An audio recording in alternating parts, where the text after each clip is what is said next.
sudah suatu masyarakat itu sudah terjangkit dengan berbagai macam kemaksiatan, kemudian kemungkaran, kemudian penyembahan terhadap berhala dan seterusnya, maka akibatnya adalah mereka menjadi lemah. Karena apa? Karena semangatnya dalam kebaikan dan semangatnya dalam berjuang itu akan melemah.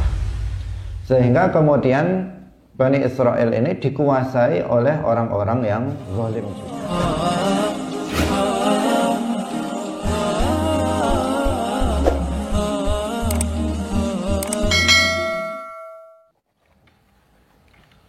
Assalamualaikum warahmatullahi wabarakatuh. Abda'u bismillahi warrahmani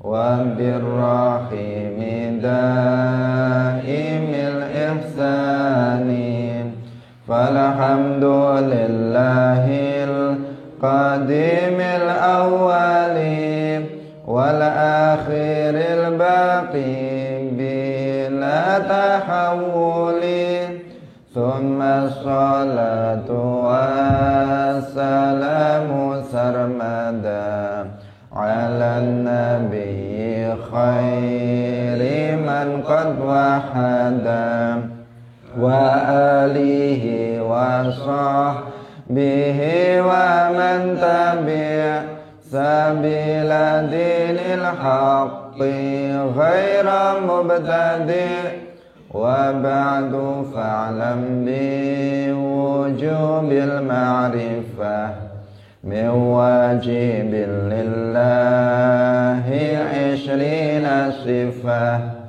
fallahu mawjudun qadimun baqi mukhalifun lil khalqi bil itlaqi wa qa'imun ghani wa wahidun wahai qadir muridun alimun bi kulli syai sami'un il basiru wal mutakallimu lahu sifatun sab'atun tantazimu faqudratun iradatun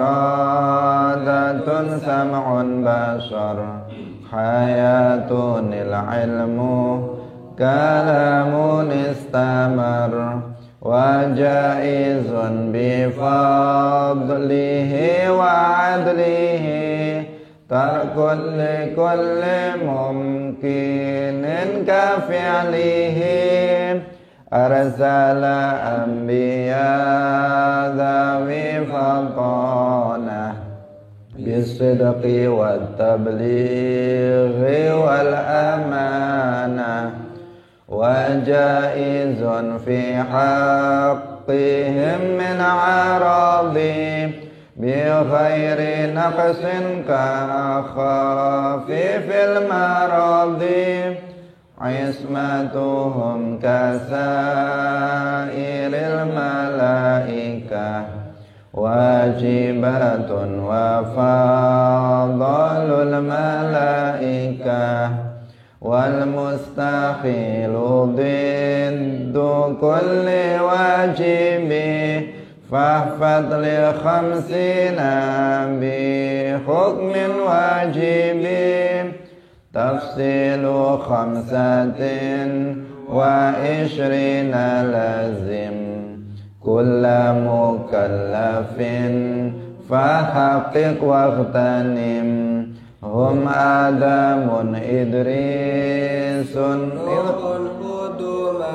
salih wa ibrahimu kullum muttaba' Lutun wa Ismailu Ishaqun kadha Yaqubu Yusufun wa Ayyubu tada Syu'aibu Harunu wa Musa wal Yasa Dzulkifli Dawudu Sulaimanu taba Ilyasu Yunus Zakariya Yahya Isa wa Taha khatimun taghayyab alaihimus salatu wassalamu wa alihim madamatil ayyamu. Hadirin hadirat kaum muslimin muslimat pemirsa Madu TV rahimakumullah. Alhamdulillah, puji syukur marilah kita sampaikan kepada Allah Subhanahu wa taala. Pada pagi hari ini Allah Subhanahu wa taala kembali mempertemukan kita dalam majelis yang mulia, yaitu majelis ilmu agama. Salawat dan salam semoga tetap terlimpahkan kepada Nabi Agung, makhluk yang termulia, Nabi Muhammad sallallahu alaihi wasallam, para sahabatnya, keluarganya, dan seluruh umat Islam yang mengikuti beliau ila yaumil qiyamah. Hadirin hadirat rahimakumullah, mari kita mulai pengajian kita pada pagi hari ini dengan tidak lupa mengikhlaskan niat kita lillahi ta'ala. Kita hadir dalam majelis ilmu semata-mata mencari ridho pahala dari Allah Subhanahu wa ta'ala. Hadirin hadirat rahimakumullah, pagi hari ini kita akan menceritakan tentang kisah dari Nabi Dawud alaihissalam, salah satu dari 25 nabi yang disebutkan di dalam Al-Quran namanya. Mu'allif rahimahullah mengatakan Syu'aibu Harunu wa Musa wal Yasa Dzulkifli Dawudu Sulaimanut Taba. Nabi Dawud alaihissalam telah sedikit kemarin kita sampaikan, beliau adalah Dawud ibn Isha ibn Uwaid ibn Abir. Nasabnya jika diurutkan ke atas itu sampai kepada Yahuda ibn Yakub ibn Ishaq ibn Ibrahim. Yahuda ini adalah saudara dari Nabi Yusuf alaihissalam. Satu bapak, yaitu Nabi Yakub, beda ibu. Hadirin hadirat rahimakumullah,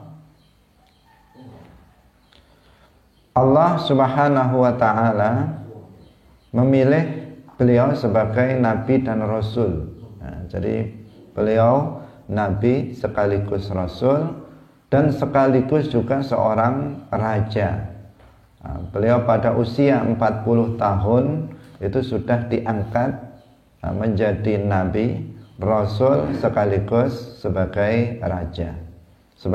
Sebagaimana Nabi Muhammad itu juga pertama kali diutus menjadi nabi ketika beliau berusia 40 tahun.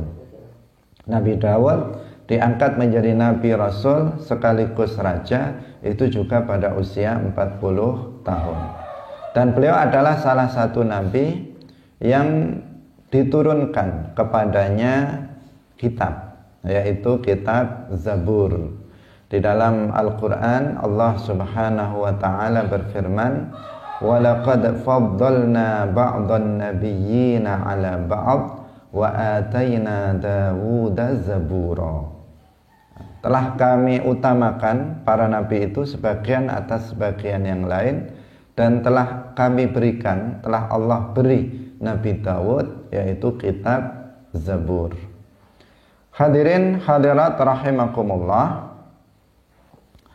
tentang Nabi Dawud alaihissalam itu berawal kisahnya dari masih terkait dengan Nabi Musa alaihissalam. Bahwa ketika Nabi Musa alaihissalam kemarin sempat kita ceritakan akan memasuki Palestina, daerah yang dijanjikan dan diperintahkan oleh Allah agar Nabi Musa pergi ke sana dari Mesir. Tetapi dalam perjalanan Kemudian ternyata Palestina ketika itu dikuasai oleh raja yang zalim dan sangat kuat. Dan kaumnya Bani Israel itu nggak mau mereka untuk diajak berjihad melawan melawan raja yang zalim tersebut. Sehingga pada akhirnya sampai Nabi Musa alaihissalam itu wafat. Sampai Nabi Musa wafat dan digantikan nabi berikutnya, yaitu Nabi Yusha bin Nun. Itu yang memimpin yang memimpin Bani Israel. Dibimbing oleh Nabi Yusha bin Nun. Sampai Nabi Yusha bin Nun ini kemudian mampu untuk bersama Bani Israel, mampu kemudian masuk ke Palestina. Masuk ke Palestina dan tinggal di sana. Sampai Nabi Yusha bin Nun ini wafat. Setelah Nabi Yusha bin Nun wafat, kemudian digantikan setelah itu bukan para nabi, tetapi para qudhat yang kemudian membimbing Bani Israel ini, para qadhi yang membimbing para Bani Israel ini. Sampai dalam waktu yang lama tidak ada seorang nabi ketika itu yang membimbing Bani Israel ini.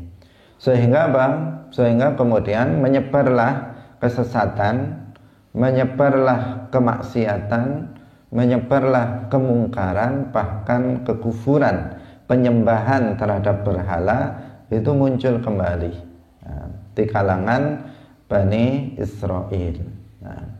Sehingga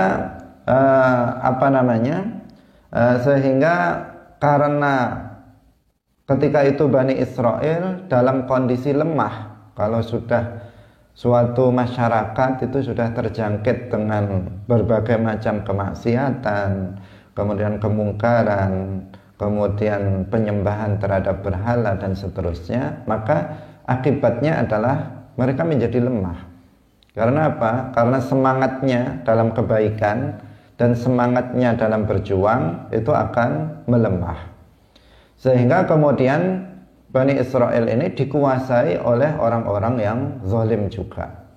Mereka dikuasai oleh orang-orang yang artinya mereka diserang, berkali-kali diserang oleh raja-raja sekitar yang zalim. Sehingga mereka kedodoran karena memang mereka dalam kondisi yang sangat lemah. Hadirin hadirat rahimakumullah.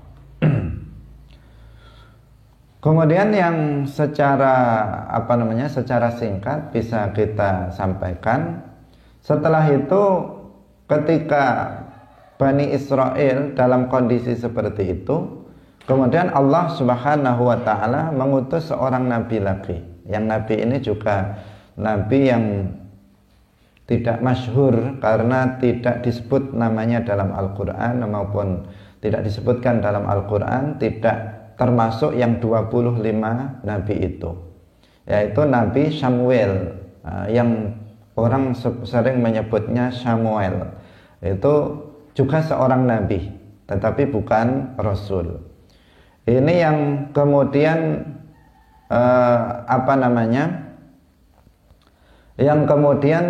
membimbing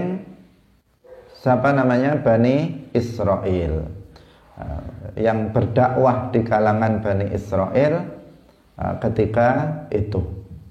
Hadirin hadirat rahimakumullah, sampai kemudian Bani Israel ketika dibimbing oleh nabi ini, beliau seperti halnya para nabi yang lainnya berdakwah, karena nabi itu juga berdakwah.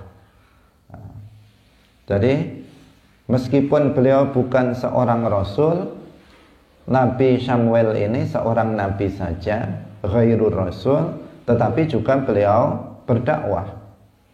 Sebagaimana telah kita jelaskan bahwa Rasulullah sallallahu alaihi wasallam bersabda, "Kana an-nabiyyu yub'atsu ila qaumihi wa bu'istu ila nasi kafatan. Dahulu seorang nabi, apakah dia nabi rasul, apa nabi yang bukan rasul, maka itu diutus kepada kaumnya. Sedangkan aku itu diutus kepada seluruh manusia. Nabi Samuel ini juga diutus menjadi, beliau juga seorang nabi diutus untuk berdakwah. Beliau juga berdakwah di kalangan Bani Israel.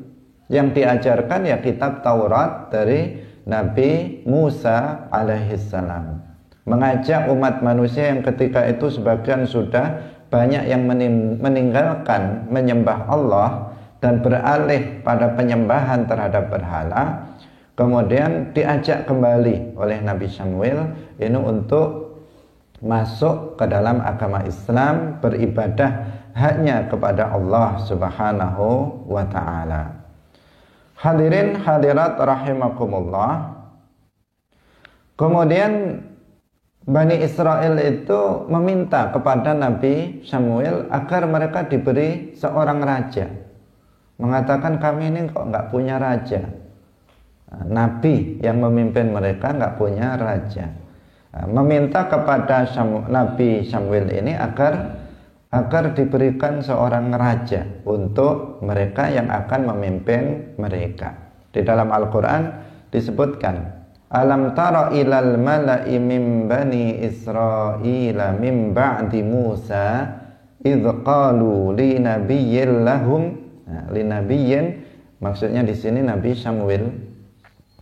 Jadi di sini dalam ayat ini seakan-akan setelah Nabi Musa langsung, tetapi ternyata setelah sekian generasi, karena setelah Nabi Musa itu Nabi Yusha, kemudian sempat nggak ada Nabi, kemudian setelah itu adalah Nabi Samuel. Nah, ini ba'da Musa artinya ketika Nabi yang dimaksud di sini adalah Nabi Samuel ini. Idh qalu li nabiyyin lahum mub'ats lana malikan nuqatil fi sabilillah.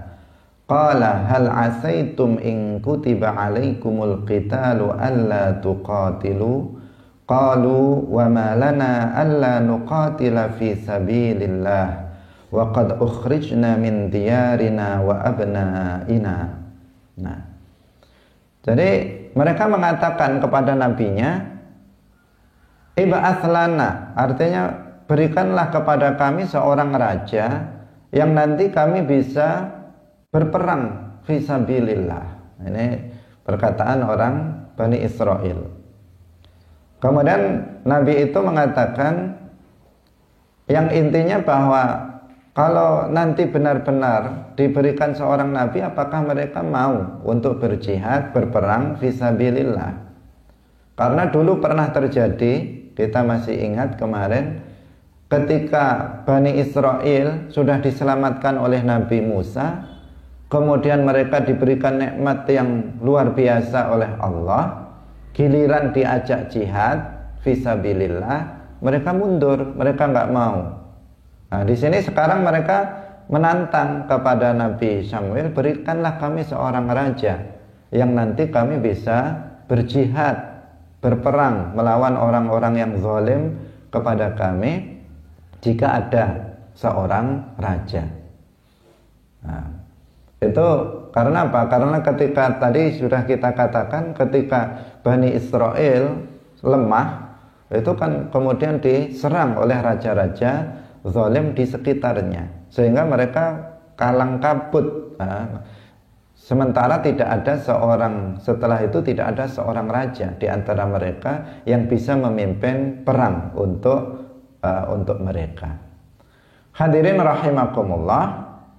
Maka kemudian ya tentu Nabi Samuel ini berdoa kepada Allah, meminta kepada Allah sehingga turun wahyu kepada beliau agar mengangkat seorang anak, seorang seorang pemuda yang bernama Talut, yang bernama Talut ini untuk memimpin siapa? Untuk memimpin Bani Israel, dijadikan sebagai seorang raja.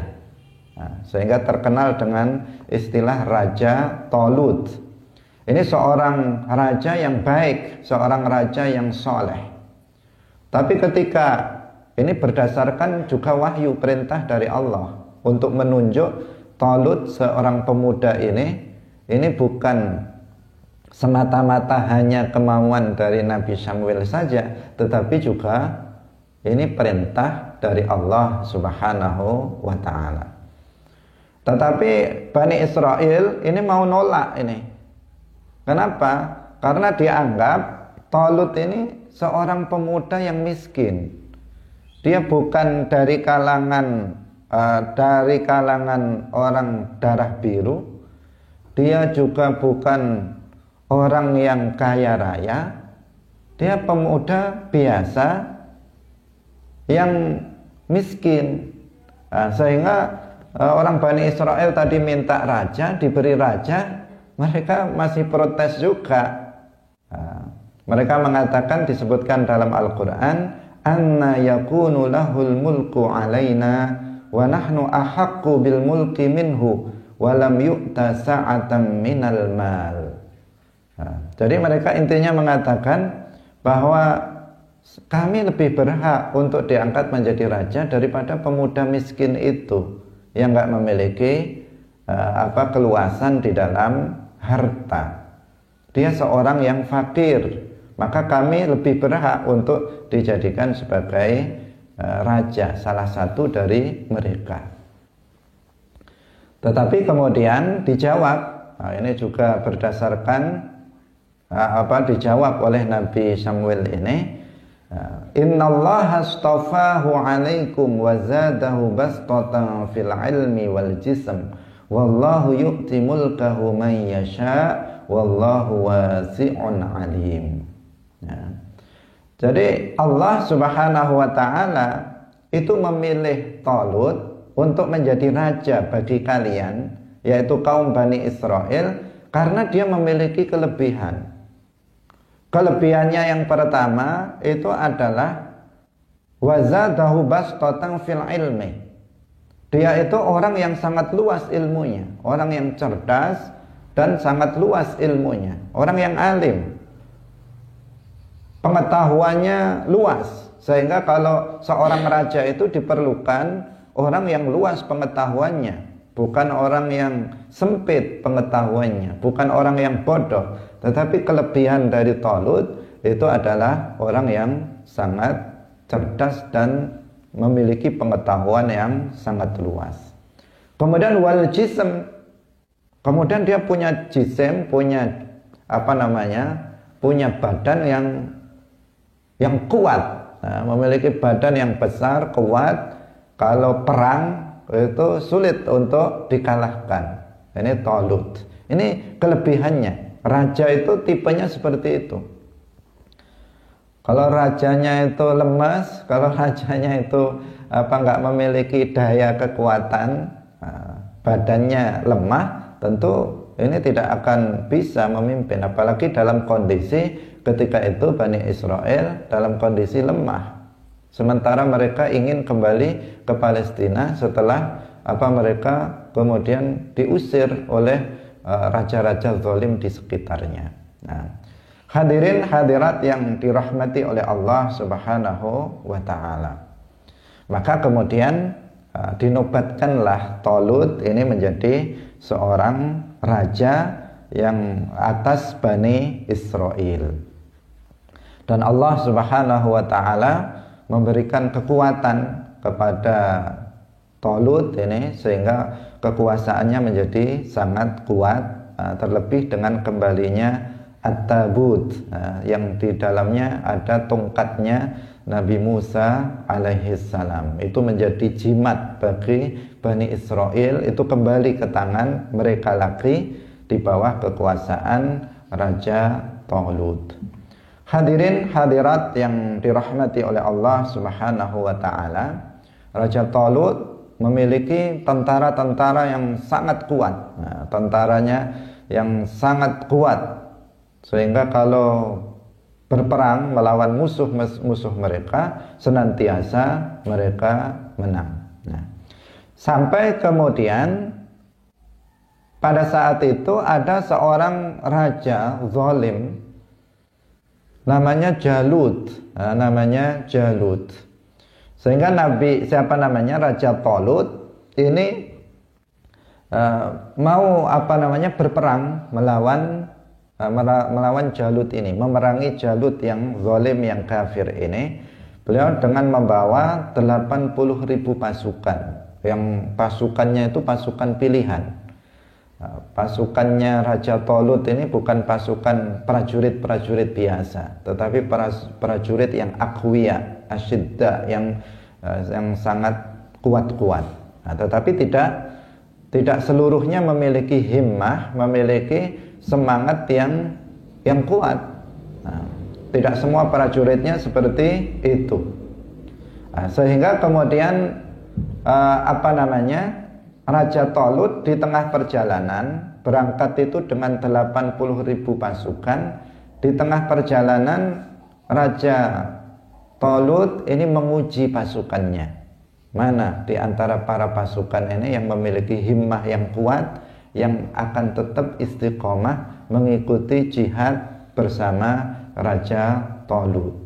Di tengah jalan ini diuji, yaitu dengan cara tidak boleh pasukannya untuk minum, tidak boleh untuk minum kecuali hanya sekedarnya saja, sekedar basah, sekedar setetes air saja, itu yang boleh diminum. Nggak boleh minum dengan sepuas-puasnya, nggak boleh, dilarang oleh Raja Talut.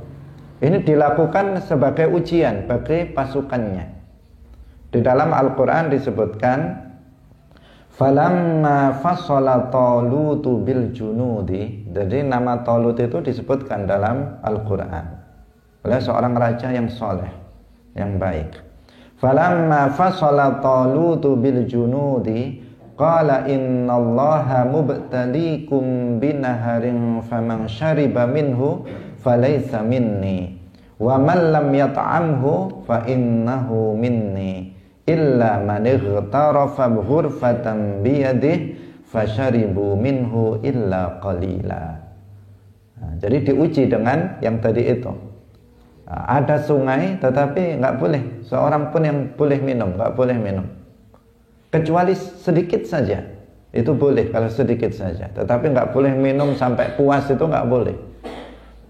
Ternyata apa? Setelah diuji seperti itu, ternyata pada nggak sabar, dari 80 orang yang berangkat di tengah jalan ketika diuji oleh oleh Raja Talut, ini tinggal sekitar 313 orang. Jumlahnya seperti jumlah orang yang berperang dalam perang Badar bersama Rasulullah Shallallahu Alaihi Wasallam. Tinggal 313 orang. Padahal asalnya 80.000 orang. Ribuan orang pulang lagi, gak jadi ikut Nabi Dawud dalam perang. Itulah Bani Israel memang orangnya sangat labil. Padahal di awal tadi apa? Ketika mereka ingin seorang raja tadi, mereka mengatakan, berilah kami seorang raja, nanti kami bisa berjihad bersama dia. Giliran waktunya jihad, mereka mundur lagi. Sekian ribu orang mundur lagi. Hanya kemudian tersisa 313 orang yang berjihad bersama Raja Talut. Padahal ketika itu musuhnya Raja Jalut itu seorang raja zalim yang juga sangat kuat, yang ditakuti oleh Bani Israel ketika itu. Tetapi Raja Talut hanya membawa 313 pasukan, tetapi mereka orang-orang pilihan betul dari sisi kemampuan, dari sisi kekuatan, dan dari sisi semangatnya sudah nggak tertandingi di sini, karena betul-betul diuji oleh Nabi Dawud dalam perjalanan melawan melawan Raja Jalut ini. Nah, maka kemudian sampailah berhadapan dengan pasukan Jalut yang sangat besar dan sangat kuat. Raja Jalut ini sangat kuat. Ketika itu Raja Jalut, sebelum peperangan dimulai, Raja Jalut menantang agar salah satu di antara pasukan Talut itu perang tanding melawan dirinya. Jalut itu menantang, siapa di antara kalian pasukan Talut yang berani untuk satu lawan satu, adu tanding dengan saya. Ketika itu ada seorang pemuda yang masih sangat muda sekali. Ada seorang pemuda dari bagian dari pasukan dari Raja Talut. Namanya adalah Daud. Nabi yang kemudian akan menjadi seorang nabi. Seorang pemuda yang masih sangat belia itu maju berani melawan Raja Jalut. Raja Jalut pertama nggak mau melayani. Dia mengatakan, kamu masih kecil, kalau bahasa sekarang ini masih kecil, saya nggak mau membunuh kamu. Saya nggak mau membunuh kamu. Tapi Daud muda ini mengatakan, kamu nggak mau, tapi saya mau untuk membunuh kamu. Saya ingin untuk membunuh kamu. Karena ini raja yang zalim kafir. Dan itu dalam peperangan. Nah, akhirnya terjadi adu tanding antara Daud dan Raja Jalut. Apa yang terjadi? Raja Jalut tewas. Raja Jalut kalah. Perang tanding melawan Nabi Daud alaihissalam yang ketika itu menjadi seorang masih sangat muda sekali. Nah, karena rajanya itu sudah kalah duluan, akhirnya tentara Jalut juga terkalahkan total oleh pasukan dari Raja Talut. Nah, hadirin rahimakumullah, sebelumnya Daud ini dijanjikan bahwa seseorang yang nanti mampu untuk mengalahkan Raja Jalut akan dijadikan menantu oleh Raja Talut. Sebelumnya tentang kisah tadi perang tanding itu disebutkan dalam Al-Quran juga, dalam surat Al-Baqarah. Walamma barazu li Jaluta wa junudih qalu rabbana afrigh alaina sabra wa thabbit aqdamana wansurna 'alal qaumil kafirin fahazamuhum biidznillah wa qatala Dawudu Jaluta wa atahu Allahul mulka wal hikmata wa 'allamahu mimma yasha. Jadi Nabi siapa tadi? Raja Talut kemudian menjadikannya sebagai menantunya, sehingga berpeluang kemudian menjadi seorang raja juga. Ketika Raja Talut itu sudah wafat, maka Nabi Daud menantunya ini yang menggantikan Raja Talut sebagai raja. Pada usia 40 tahun Nabi Daud alaihissalam sepeninggal ayah mertuanya yaitu Talut, beliau diangkat menjadi seorang raja, sekaligus kemudian dia turun wahyu kepada beliau, diangkat sebagai seorang nabi sekaligus rasul. Jadi Nabi Daud ini fadlnya, karunia yang Allah berikan kepada beliau itu sangat banyak sekali. Beliau itu seorang nabi, seorang rasul, sekaligus seorang raja. Seorang raja atas Bani Israel. Dan beliau diberi, sebagaimana di dalam Al-Quran disebutkan, beliau diberikan ilmu oleh Allah Subhanahu wa ta'ala yang sangat luas. Jadi orang yang sangat luas ilmunya, orang yang sangat kuat badannya, orang yang Nabi Daud yang penuh dengan hikmah kata-katanya. Hadirin hadirat rahimakumullah, Nah, singkat ceritanya kemudian maka Nabi Daud alaihissalam, karena beliau seorang raja dan juga seorang nabi, maka beliau berdakwah. Beliau mengajak, awalnya beliau mengajarkan kitab Taurat. Nah, jadi sebelum turun kitab Zabur, maka beliau mengajarkan syariat ajaran Islam dengan mengikuti syariatnya Nabi Musa alaihissalam, yaitu dalam kitab Zabur, yang semuanya isinya sama seperti yang tadi kita berulang-ulang kita sampaikan. Intinya mengajak kepada umat Islam, kepada umat manusia untuk hanya beribadah kepada Allah Subhanahu wa taala dan tidak mensekutukannya dengan sesuatu apapun. Hadirin hadirat rahimakumullah, Nabi Daud alaihissalam ini banyak memiliki keistimewaan yang Allah berikan kepada beliau. Yang ini menjadi sebuah mukjizat bagi Nabi Daud alaihissalam. Di antaranya beliau itu diberikan kemerduan suara. Diberikan kemerduan suara.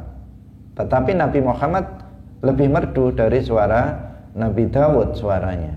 Karena dalam hadis disebutkan, ma ba'atsallahu nabiyyan illa hasanal wajhi hasanas sauti wa inna nabiyyakum ahsanuhum wajhan wa ahsanuhum sautan.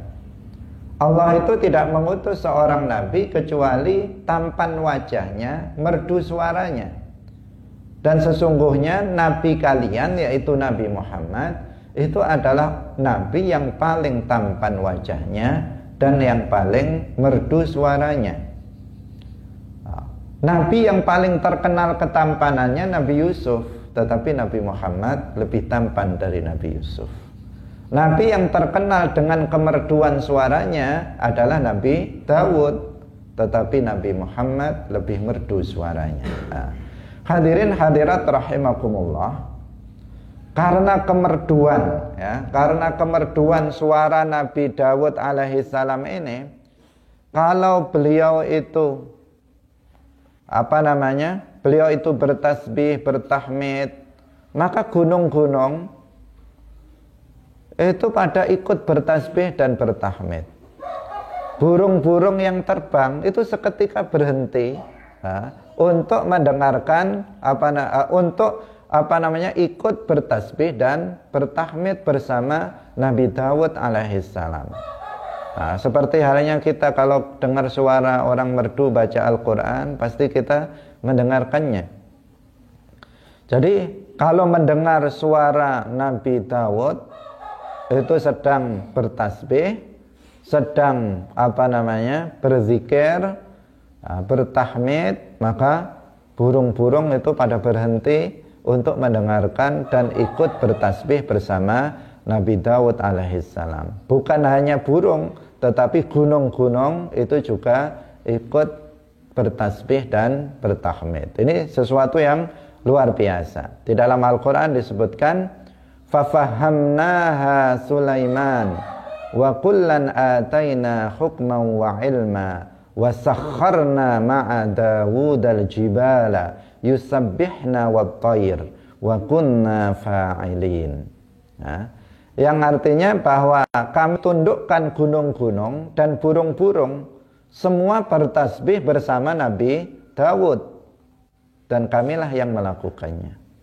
Jadi semua burung-burung berikut bertasbih bersama Nabi Dawud alaihissalam. Ini adalah mukjizat pertama dari Nabi Dawud alaihissalam.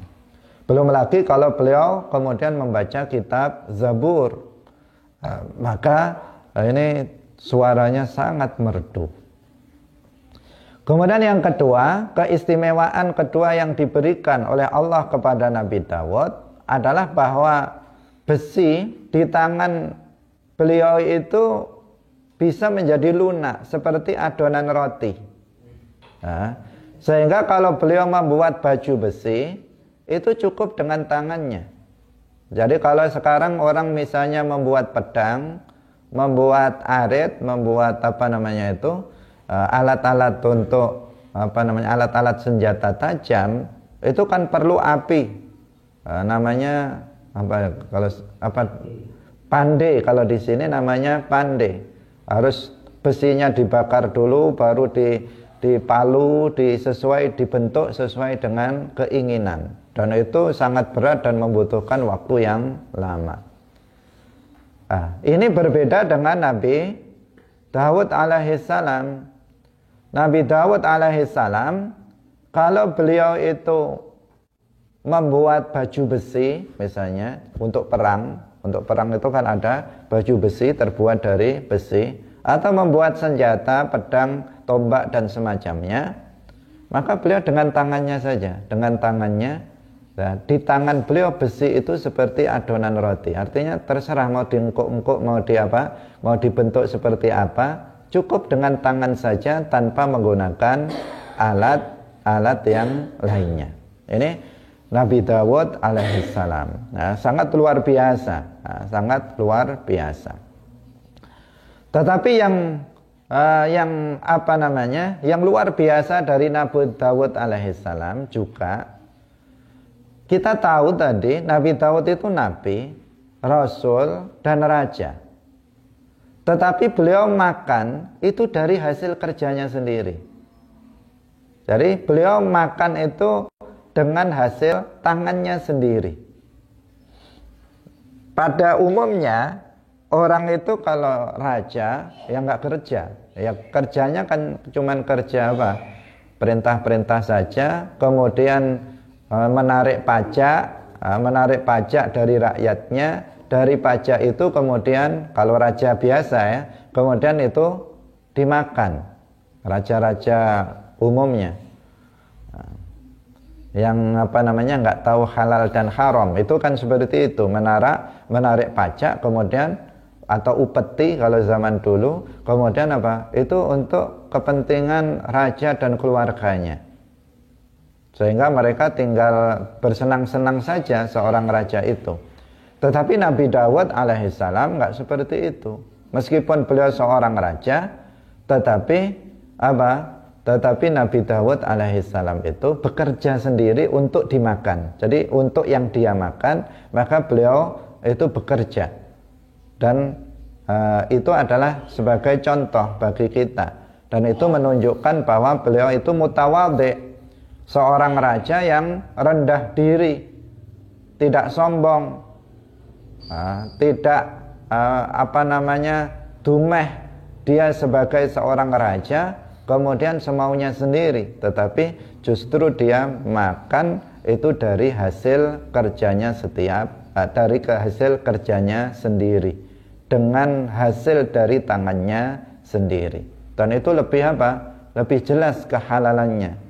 Sudah bisa dilihat, dipastikan kehalalan dari apa yang beliau makan. Hadirin hadirat yang rahimakumullah, Nabi Dawud alaihissalam ini juga dikenal sebagai seseorang yang sangat kuat ibadahnya. Jadi ibadahnya kalau malam itu beliau senantiasa sholat malam.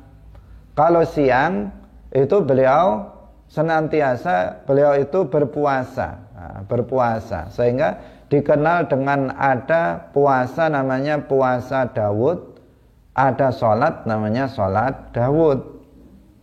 Dalam hadis Rasulullah Shallallahu Alaihi Wasallam bersabda, ahabbus sholati ilallahi sholatu Dawud, wa ahabbus siyami ilallahi siyamu Dawud. Kana yanamu nisfal lail wa yaqumu thuluthahu wa yanamu sudusahu wa kana yasumu yauman wa yuftiru yauman. Jadi salat yang paling dicintai oleh Allah itu salatnya Nabi Dawud, dan puasa yang paling dicintai oleh Allah itu adalah puasanya Nabi Dawud alaihissalam. Beliau tidur setengah malam, kemudian setelah itu beliau sholat. Tidurnya setengah malam, kemudian sholat. Jadi malam dibagi menjadi 3, beliau tidur nisfal lail, separuh malam itu beliau tidur, kemudian setelah itu beliau bangun dan selama sepertiga malam untuk melakukan ibadah sholat. Kemudian setelah itu tidur sejenak, tidur sedikit, sebentar. Itu ibadahnya, sholatnya Nabi Dawud alaihi salam. Jadi pada sepertiga malam beliau itu bangun dan melakukan sholat. Itu yang paling dicintai oleh Allah. Nah, itu juga dianjurkan oleh Rasulullah Shallallahu Alaihi Wasallam untuk kita lakukan sholat pada sepertiga malam terakhir. Kemudian puasa yang paling dicintai oleh Allah adalah puasanya Nabi Dawud.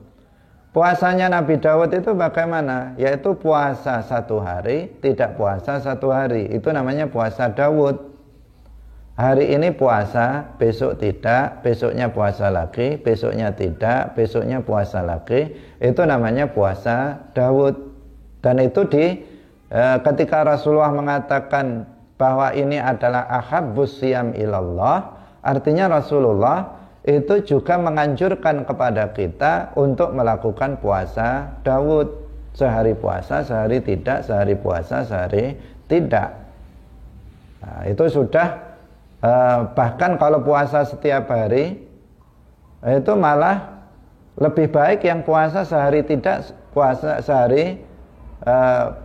sehari tidak, itu lebih dicintai oleh Allah daripada puasa terus menerus sampai kemudian terkadang waktunya nggak puasa dia puasa, waktunya diharamkan puasa malah puasa. Itu jelas tidak diperbolehkan. Jadi puasanya Nabi Dawud, kalau kita mau mengamalkannya, silahkan puasa satu hari, kemudian besok nggak puasa, puasa lagi, kemudian tidak puasa lagi. Nah, hadirin rahimakumullah. Kemudian Nabi Dawud alaihi salam ini namanya juga seorang raja dan nabi, maka beliau juga waktu-waktunya itu dibagi. Beliau membagi waktu-waktunya, ada waktu untuk memang mengurus rakyatnya sebagai seorang raja. Ada waktu yang beliau gunakan untuk beribadah kepada Allah. Ada waktu digunakan untuk mengurus rakyatnya, untuk berdakwah, mengajak mereka pada Islam, mengajak mereka untuk mengamalkan syariat Islam. Nah, jadi beliau membaginya. Waktu itu sangat tertib bagi beliau. Nah, di sini perlu untuk diwaspadai sebuah cerita yang ini sudah pernah kita ceritakan. Hanya saja mengingatkan bahwa cerita ini adalah cerita Israiliyah yang bertentangan dengan ismatul anbiya, bertentangan dengan kemaksuman para nabi. Yang dikatakan bahwa Nabi Dawud katanya memiliki 100 istri, 99 istri. Kemudian beliau katanya dalam cerita yang bohong itu jatuh cinta kepada istri panglimanya yang bernama Uria. Kemudian Uria ini direkayasa agar dia terbunuh dalam peperangan. Setelah terbunuh, kemudian istrinya diperistri oleh Nabi Dawud sebagai istri yang ke-100. Ini adalah kisah yang tidak benar, bersumber dari kisah Israiliyah. Tidak benar karena jelas bertentangan dengan kemaksuman para nabi, bahwa para nabi itu tidak pernah melakukan kekufuran, dosa besar, dosa kecil yang mengandung unsur kehinaan jiwa pelakunya.